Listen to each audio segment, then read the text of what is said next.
What is going on, guys? It is Bucky and welcome to your 80th Java tutorial.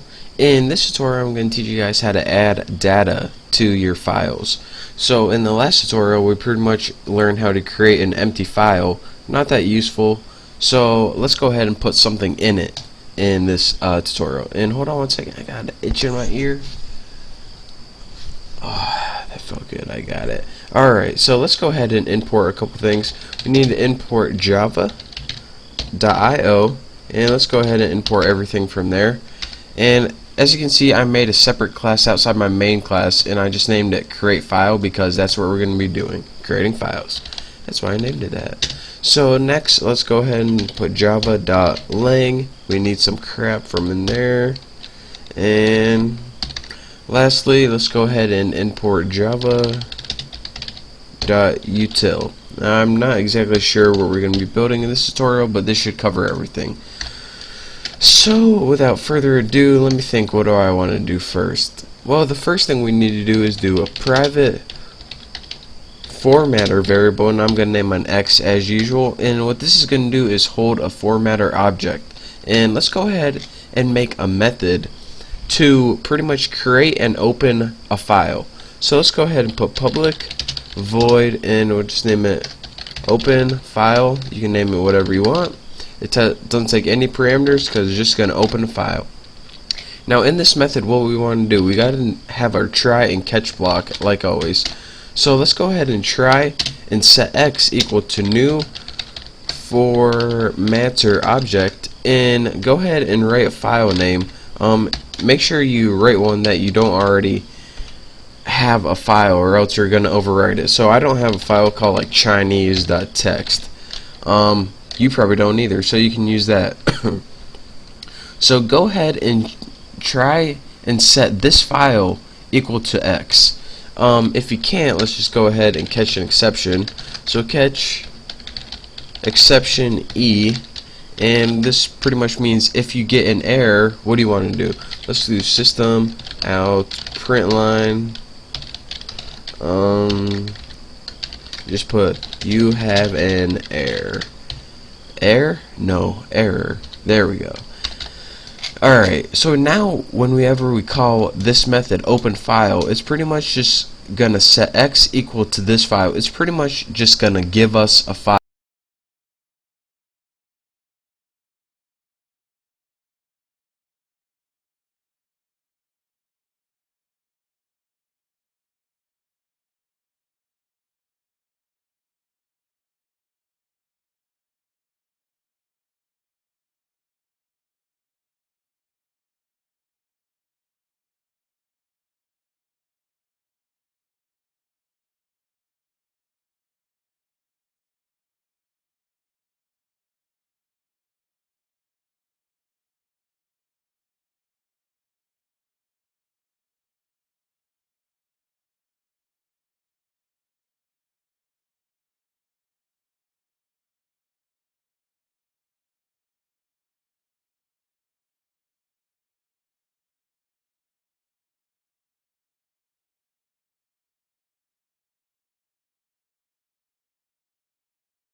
something different now. We pretty much got 3 methods in here. We need to open the file, we need to add some records into it, and then we need to close the file because we're done with it. We don't want anyone else messing with it. So go ahead and in your main, or whatever your main method is, just go ahead and, well, we don't need to include anything. But what we do need is to create an object, and I name my class create file. So create file, I'm just gonna name it like G or something. New create file, doesn't take any parameters, we didn't make a constructor. And remember, we have 3 methods we built. Open file right there. G, what do we name it? Add records right there. And so now we opened the file, we added the records, and now what we need to do is close that file because we're done with it. And now once we go ahead and run this program, nothing happens, but what it did is created a file on our computer. So if we highlight source, or actually Bucky, and put file refresh, it's pretty much going to refresh our computer. So now you see we get this Chinese.txt file that we just created. And the cool thing about Eclipse is it actually a text editor as well. So double click this file and it'll show you what's in your file. And that is 20 Bucky Roberts. This one is just the line number, don't mind that. That isn't actually in the file. So in this text file we have 20 Bucky Roberts. So now let's recap one last time what we did. In createFile.java is pretty much the meat of our program. We created a method to create a file, and that was open file right here. And we needed a try catch because of Java, and we said, alright, we're gonna look for Chinese.txt, that file we want to write in.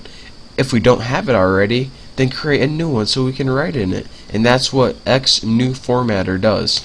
So now we have a Chinese.txt file, so we can write text in it. So what did we want to write in it? Well, we just wanted to add a record. We gave myself like an ID number, Bucky Roberts. And if we had to make like a system of like, I had to make like a library for school, or they have like credit card numbers or anything where you need an ID number, you'd add a record after record after record, and you call this method a bunch of times. And I just moved that. And then that's how you get like a database on your computer. And then after that you just close your file so you can't mess with it anymore, and that's pretty much it.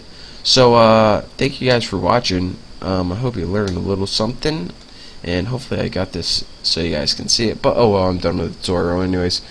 So anyways, thank you guys. As I just said, don't forget to check out my giveaways, and don't forget to subscribe. So I'll see you next time.